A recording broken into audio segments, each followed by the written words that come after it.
Hello and welcome back to the Loop Marketing Podcast. In this episode, Coegi's Senior Vice President of Marketing and Innovation, Ryan Green, guest hosts and is joined by Kaitlin and Renate of Bread and Butter Wines, part of the WX Brands portfolio.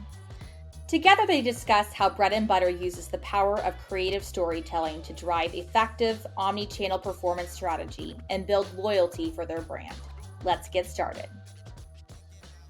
Hello, everybody. Welcome to the Loop Marketing Podcast. I'm Ryan Green, Senior Vice President of Marketing and Innovation at Coegi, and I'm honored today to have one of our long-term clients with us. We have two people here from Bread and Butter, Renate, who has 14 years of industry experience, mostly in the wine industry, and Kaitlin, who also has very similar length of experience, both in sports marketing and in wine marketing. These two women are very good friends who have been working together for at least 10 years. So I'm excited to have you guys on the program. Hopefully I can start to form a bond that lasts 10 years with each of you after this podcast. So very excited to have you. Renate, do you want to talk a little bit about your background and your role at Bread and Butter Wines? Sure. So thank you for having me. I'm really excited to be chatting with you on your podcast.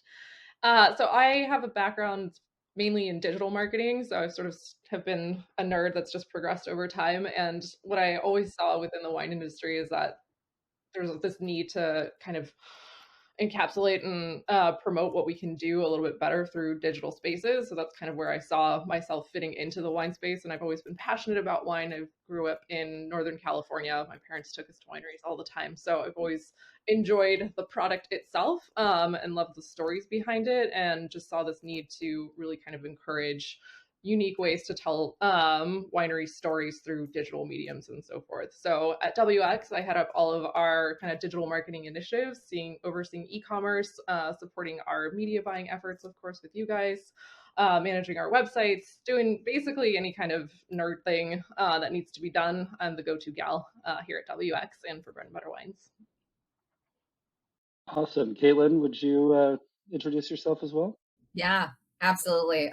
Like Renate, thank you so much for having me today, Ryan. I'm super excited to partake in this, not just because it's a career moment for both Renate and I, first time being podcast guests, but also because we have a really great relationship with the Coegi team and the work that we do on Bread and Butter. So my background is a bit similar actually to Renate's. I also grew up in wine country in Northern California, though no one in my family is in the wine space at all. Was in the wine space. I just happened to grow up on a vineyard, very idyllic. But I never really appreciated the wine world, to be honest with you, until I fell very, very weirdly backwards into the wine industry. I went to undergrad and grad school in DC, worked in sports marketing right after graduation for a number of years. And then personal and professional things drove me back to Northern California. And I fell backwards into a job, into a marketing role at another wine company, a larger one in the area. And what I realized, kind of similarly to Renate, is that the consumer connection and consumer storytelling that you can craft and create and have with a tangible physical product like wine is so cool, that being a part of the team that builds those connections that consumers have is incredibly gratifying and really neat to see out in the world, because wine is such a personal experience. It's an emotional experience. And so to have input and control, frankly, over what the brand represents itself as, Bread and Butter specifically, obviously, as we work on that brand at WX, it's fun, it's cool, it's pretty sexy because we get to work in wine. But it's also agricultural. And so it gives you a different appreciation, me at least, an appreciation for having grown up on a vineyard with friends whose family were in wine. It makes me appreciate the background in my childhood a lot more. And I, at WX specifically, I am the brand manager for Bread and Butter. So I head up pretty much all high-level strategy for Bread and Butter, how the brand represents itself out in the marketplace. I partner with Renate on the digital space, but to to the consumer, bread and butter is so much more than just how it represents itself on digital platforms. So it's everything from point of sale that you see out in the marketplace to product innovation to packaging. So anything that kind of you touch and feel and see out in the world, Renate and I have an impact on it. So yeah. That's a great background, and I really like the element of storytelling and how emotional and personal the wine experience is. As somebody from the Midwest who's gotten a chance to go to Napa Valley a couple times now and to visit your tasting room, that really comes out so clearly that it is so personal, and it's such a story every time that you're opening a bottle of wine and sharing that with friends. It's always a new chance to tell a new story and a new chapter. And I think that actually plays well into the topic of our conversation today, which is this convergence of brand and performance marketing. In a lot of ways, that's really embodied by you two, right? Kaitlin is coming in as a brand manager, but working so closely with Renate on e-commerce and digital. I'd love to hear how you guys think about, what is brand performance and how do your two worlds tie together so that that story, that delicate emotional story that you're telling on behalf of the brand, Kaitlin, how does that translate to sales? How does it translate to omni-channel experience for a consumer wherever they enter the journey with bread and butter? What does that interplay look like in a modern marketing organization? Yeah. So I like to take it back to like a very, very basic marketing kind of 101 concept. What Renate and I do and the way that bread and butter presents itself in the world, it's a true example of, at least I think, 360 marketing. So what does that mean? It means that you have the same message consistently communicated across multiple different platforms that are all integrated.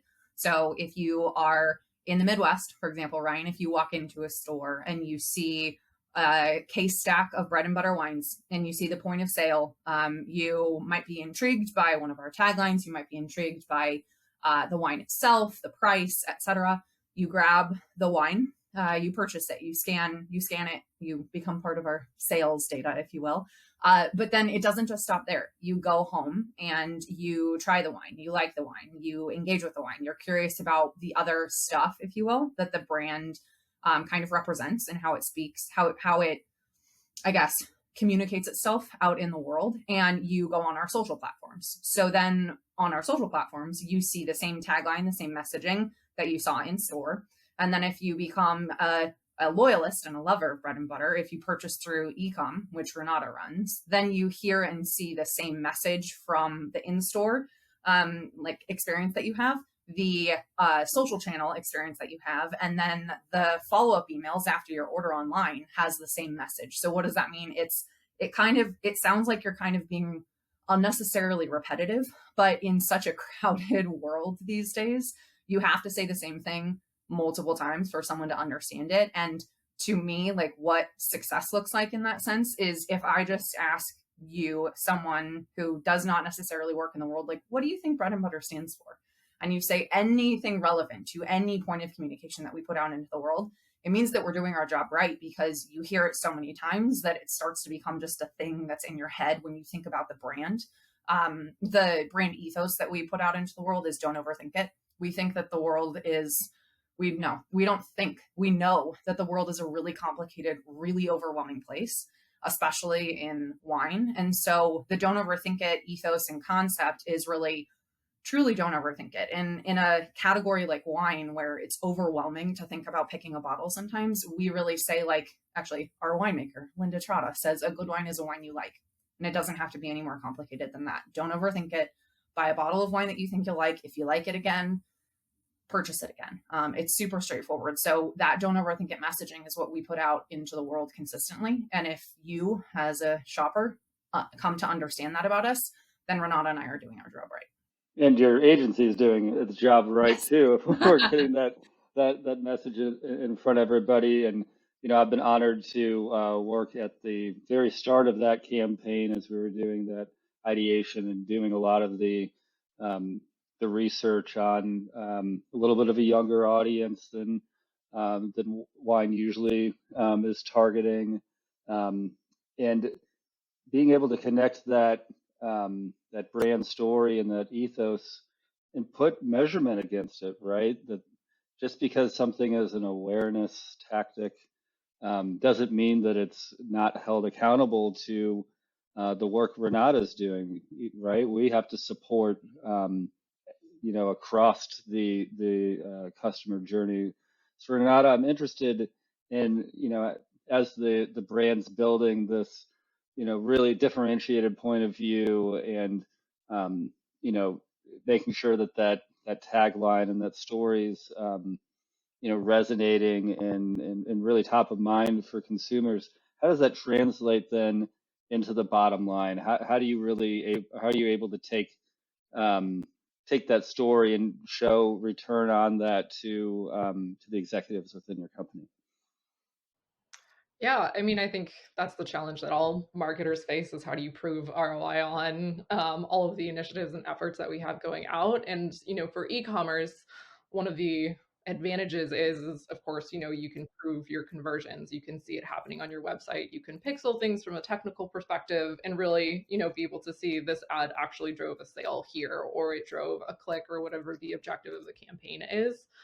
And I think for us is, being in the wine space and seeing, how complicated it really is to see that lift since, we're sold in different locations that we don't necessarily get firsthand data for, is creating those opportunities where people can have that path to purchase. So while, we're running different types of messaging campaigns that may be focused, on our don't overthink it taglines, or maybe it's something a little bit broader that's storytelling around Linda Trotta, that can still be the primary message, but we look for ways and opportunities to still provide people with a path to purchase. So I think, Instacart has been a great partner of ours. We've seen really great lift there. We leverage that as an area where we can send people to if they want to make that decision. And I think, offering that up to consumers to have some control themselves of what they want to do versus having to hunt. We just want to make things easier for people to be able to find us, to be able to buy us, to be able to learn more about us. And so I think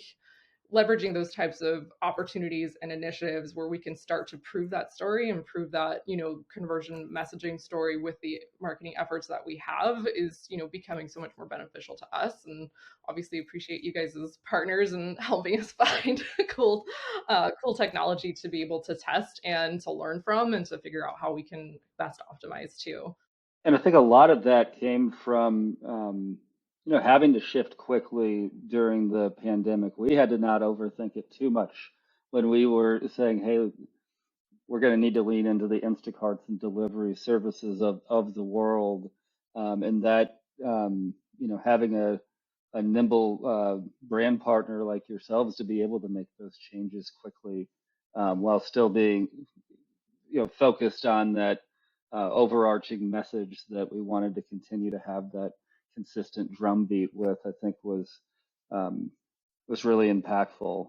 And we are always challenging our clients around that brand performance ethos too. That we really feel like there should be accountability to every message to deliver performance against the brand, to deliver against that investment. Um, how do you all see that maybe change of philosophy from the work we're doing in bread and butter, maybe versus some of your past experience in just the way that you look at content marketing and how you look at branding and performance? Have you seen any changes within your marketing organization to have better accountability, higher in the funnel, so to speak?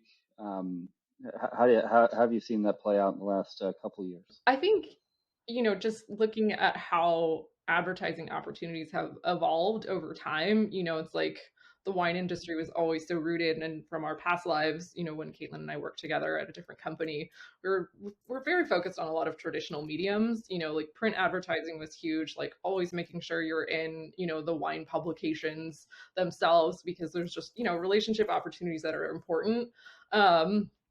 And I think, with the evolution of digital media, and even, looking at TV versus CTV, we have these unique situations where we can put our message out in front of more targeted people, more relevant people, and test what kind of works and what resonates in each channel, and be able to communicate our story a little bit differently in each channel too. So, what we're putting out, on the CTVs can be different from what you're seeing on social media, but there's still like this same thread of, as Kaitlin was saying, there's the bottom theme of whatever our campaign is, and our don't overthink it message, where we can tailor the content to be relevant on each of those different platforms, and also dive deeper too, which I think is really important, because you have such a short period of time to capture consumers' attention. And so we, as marketers and as digital marketers, have this ability to then kind of like follow them around wherever they're going. So if they, watch a video, then we can kind of encourage them to learn more about a particular piece of an activation. So for a women in wine thing that we were doing, we can retarget them with, some more video content, some more information about Linda, and also create those paths to purchase as well.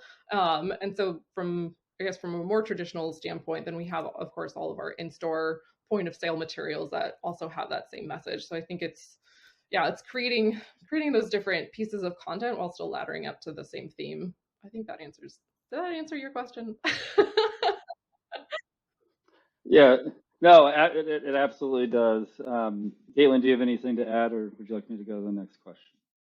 Yeah, I think the only thing I would add is that, kind of like what you were saying, Ryan, the world that Renate and I previously have worked in the wine space, it has been super traditional, and you can't, I guess, in today's day and age, every brand, not just wine brands, you have to be willing to test things so that you can learn what works well with the messaging that you have and the consumers that you're trying to bring into the brand, new drinkers to the wine category overarchingly, or like, are you trying to continue to engage with people who currently buy your brand? All of those people want different things from a communication perspective. And so what's important is that, exactly kind of what you said, is that the willingness to be able to pivot fast and to be able to test, because unless you are willing to test, you'll never learn whether or not something would work for you. And one of the things that I appreciate about the Coegi team is that your team is never afraid to bring opportunity to us. But the cool thing is that Renate and I get to evaluate it from like, okay, well, here's the point of communication. Here's the continuously running tagline or concept, if you will, that we want to make sure is communicated across all mediums, all platforms, regardless of where it is, who is reaching it, and who is seeing it. But what we get to do is decide, like, okay, so here's the point of communication. Is what the Coegi team brought to us a really good way to engage that?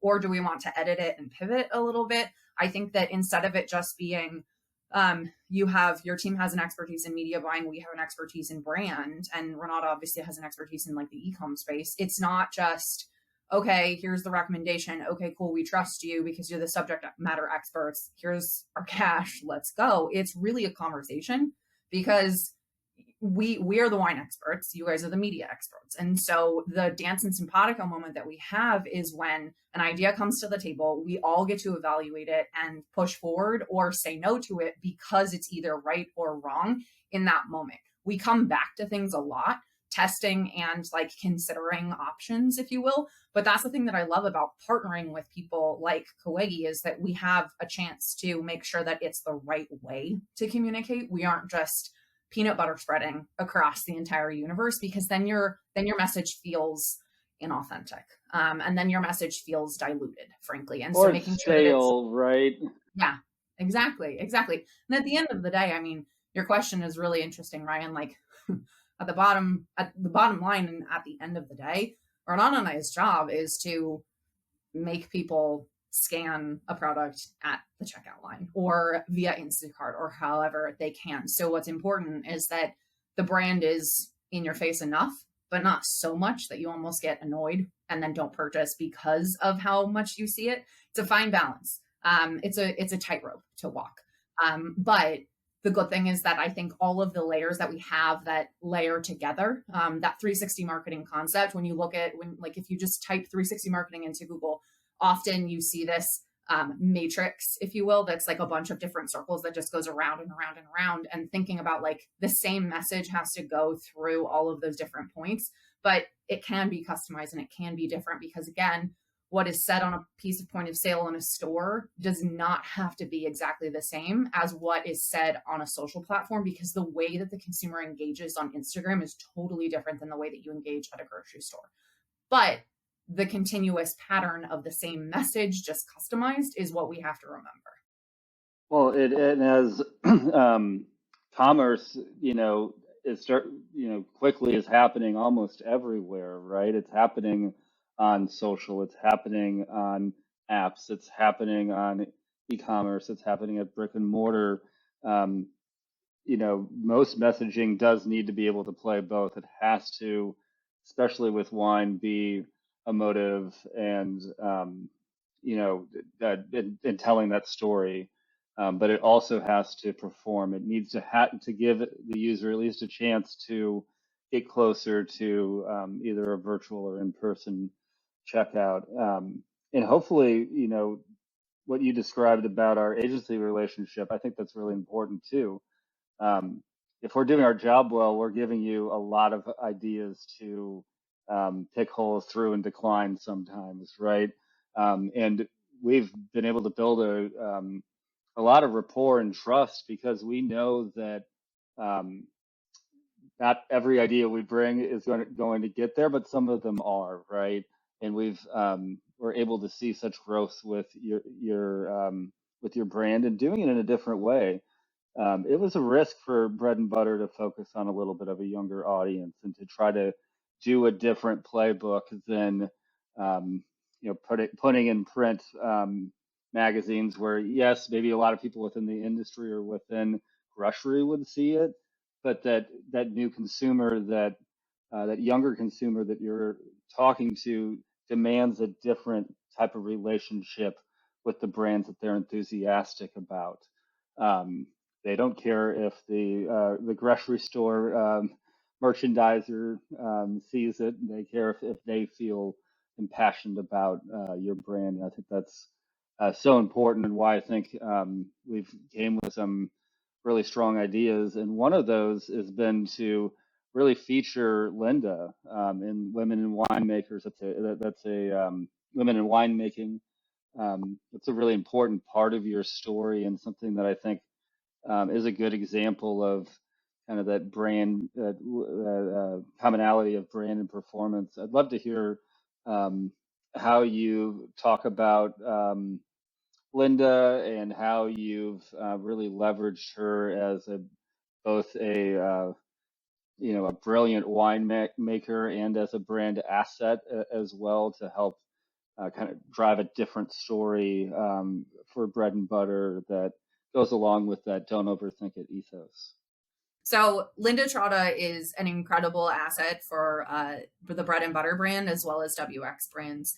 The Women in Wine concept really we launched because Women's History Month and female leadership in the world, not just in wine, is really important. But what's important in my mind personally is having a unique voice in that space, because if your story is just kind of like existing in a space, if you will, where there are a lot of eyes, that's not super authentic.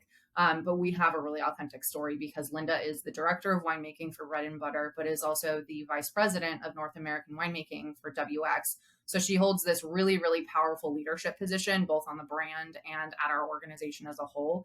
And because of that, we are able to tell her story in a really unique way, because I love this fact, in the US specifically, only 18% of winemakers are female. And so not only do we have one leading Bread and Butter, but also leading North American winemaking at WX. So what that means is that she has this super special position, if you will, to be her amazing self, this incredibly talented winemaker, but she also is a female leader and sets the stage for like all female winemakers who are coming up through the world. The thing that I also really love about Linda is that we do not feed her lines like a good wine is a wine you like. She really does think and believe that wine should not be complicated. Truly don't overthink it. And that a good wine is a wine you like, quote, 100% authentically from her, because her position is, if you like wine, just drink it. It doesn't have to be super complex. If you want to pair it with a particular food, then pair it with a particular food. You don't need to go become a master sommelier to understand how to just enjoy and appreciate wine. Again, because like we were saying earlier, like wine is an emotional product. And so if it's creating emotion, happy emotion, frustrated emotion, sad emotion, whatever it is, you remember those emotions when you interact with a product, which means that you might go back and then purchase that product again. Hopefully, if it's a happy emotion, you go back to purchase it because it was happy. If it was a sad moment, maybe you go back to experience a happy moment instead of a sad moment. But the point is that Linda's position and Linda's voice is really powerful. So what we decided to do with the Women in Wine campaign was basically blast her face over everything and blast her story over everything, everything being all of the kind of communication channels. So her face is on the point of sale in store. Her face is also all over our social platforms, but again, in a different way than just here's Linda's face and here's who she is. Like we have clips and videos on the social platforms. So like the consumer gets to know Linda in a different way than just you pass a piece of paper on a case stack in the store. You get to really interact with Linda and understand who she is. And then on top of that, the media platforms that your team brought to us and kind of the partners, if you will, that they brought to us when we were thinking about how we engage were really incredible, because it was like, how do you tell that Linda story in a really unique way? Not just a like women only magazine or something like that, a print ad. It's like, tell the wine story and tell the Linda story through an untraditional platform so that people are like, oh, this is cool, that it is Women's History Month. This is a really cool female leader who I should learn more about, but it's not in a traditional like print ad way or in a trade publication way. It's in a totally different place and space so that we have a unique platform to tell a unique story. And then it all comes back to like, okay, well, Linda Trotta is the winemaker. That's really cool. She has a neat story. I'll try her product.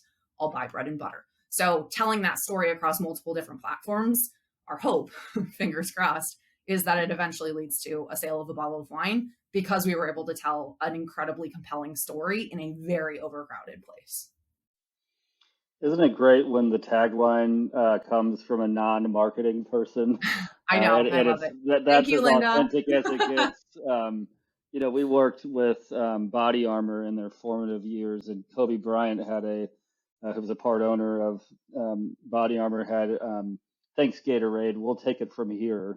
So it was a very like aggressive to the category leader, and that just came out of his mouth, and they ended up using it. So sounds like you have your own Kobe Bryant, which is absolutely amazing, and to be able to bring some somebody also in agriculture, right, which is a male heavy dominated place, right? We think of winemaking as the wine, but also to introduce that in agriculture is really amazing, and lets you naturally talk about inclusivity in a way that's not forced, right? That is authentic, and in a category that probably could be called out for not being particularly inclusive. I think we when we were doing initial research on the brand and pulling up a lot of category examples, it wasn't just the color and background of people's skin, but the dress and the big bucket hats and the beach and the whole look and feel of the wine category was, almost all of the same. So love to hear a little bit more how you are breaking down some of those I don't want to say barriers, that's not the right word, but how are you breaking down breaking down that ethos, right? In doing it differently. How, Renata, I'll pass it to you. What things do you think are really unique and progressive about the bread and butter wine experience? I think I think our tagline and our message is, one of our biggest assets, and it can appeal to a variety of different people. It's not sort of just focused in on one particular socioeconomic group. It really is this mantra and mentality of a good wine is a wine you like. Don't overthink it. Pursue the things that bring you joy, that are just simply enjoyable, that you don't have to really kind of spend a lot of time over analyzing. And Kaitlin and I, we're both wine nerds. Like, we're educated in wine, we've been working in it for a long time, we've seen the spectrum of the uber complicated to the simpler ones. But I think the one of the issues that the wine industry has is that we just overcomplicate everything. We feel like we have to just like hammer in so many different messages and so many stories.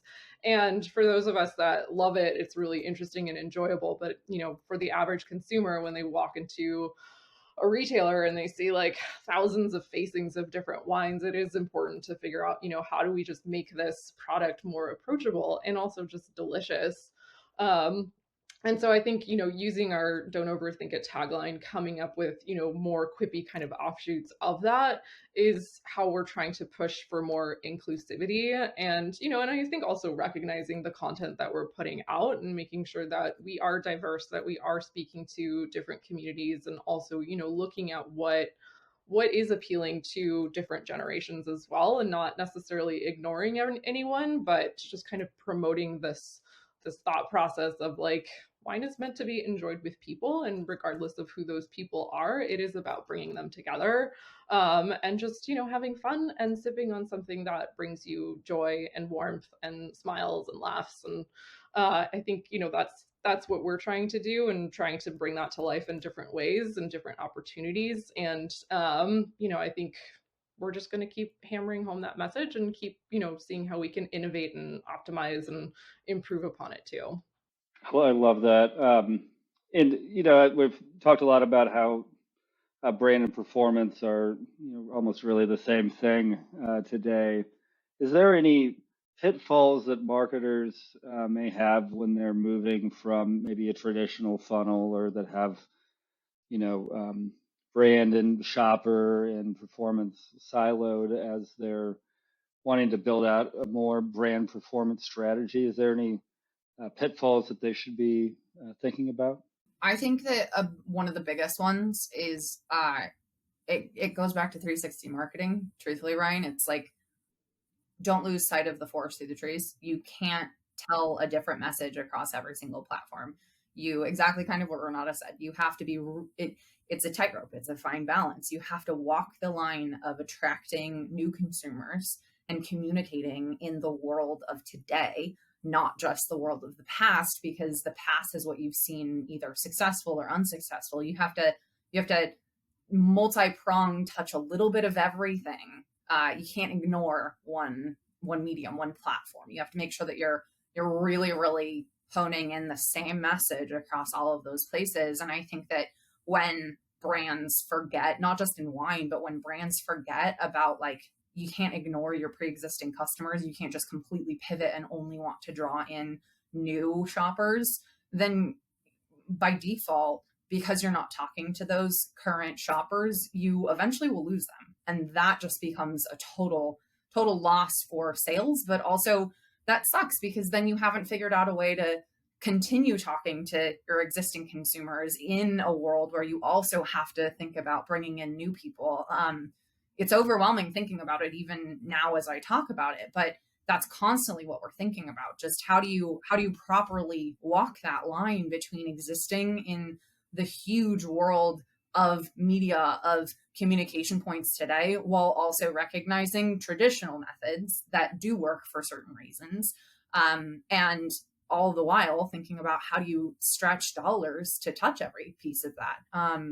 Yeah, it's complicated, to say the least, but I think that as long as you really focus on what your North Star is, and you really remember what your North Star is, and you try to ensure that North Star is communicated across the board, hopefully, then that means that you won't completely alienate a particular group of shoppers. I think one thing when you think about the funnel, and I'll steal this from an old boss of mine, is that I think like the funnel, the traditional funnel that we look at as far as marketing goes, is that it's kind of more of a beehive, and that consumers are kind of coming in and out of this traditional funnel in their own ways and on their own terms. And that I think, especially within digital mediums, we do have this opportunity to give them the paths that they choose to go on in unique ways. And that's why, the path to purchase is so important from my perspective, is that while we can be in sort of like the awareness, the traditional awareness part of the funnel, if you're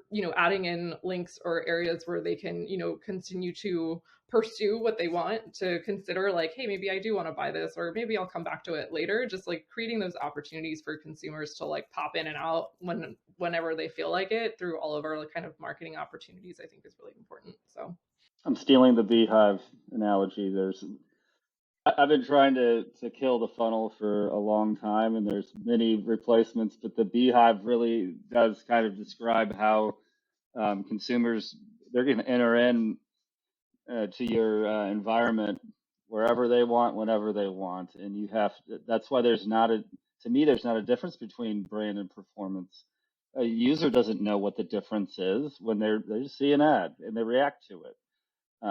Whether it's on paid search, or it's on a billboard by the side of the road, or in a magazine, or on a mobile app, right? Every one of those are opportunities to tell our story. Every one of those are opportunities to move somebody closer to a purchase. And, I think a lot of digital marketers may be surprised when they hear that it's challenging to talk to your current customers. But for CPG brands, there's not this big email list that you have, or that when somebody does make a purchase, that you have a perfect record to be able to speak to them. So retention marketing definitely is something that needs to be thought of with a lot of care, and becomes an audience in itself, right? So I know that's something that we continue to push forward towards, and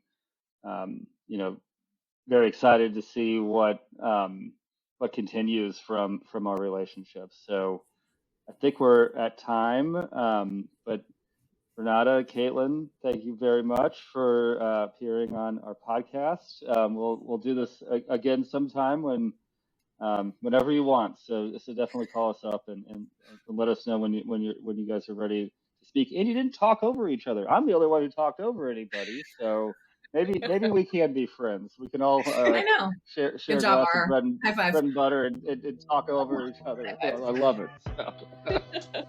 Well, thank you for having us.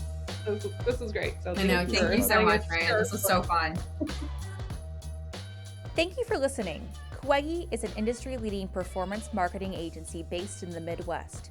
We've learned a lot since our founding in 2014 and started the Loop Marketing Podcast to share some of our hot takes on marketing trends we're following, best practices we've discovered, and actionable tips for improving your digital strategy. We'll see you next time.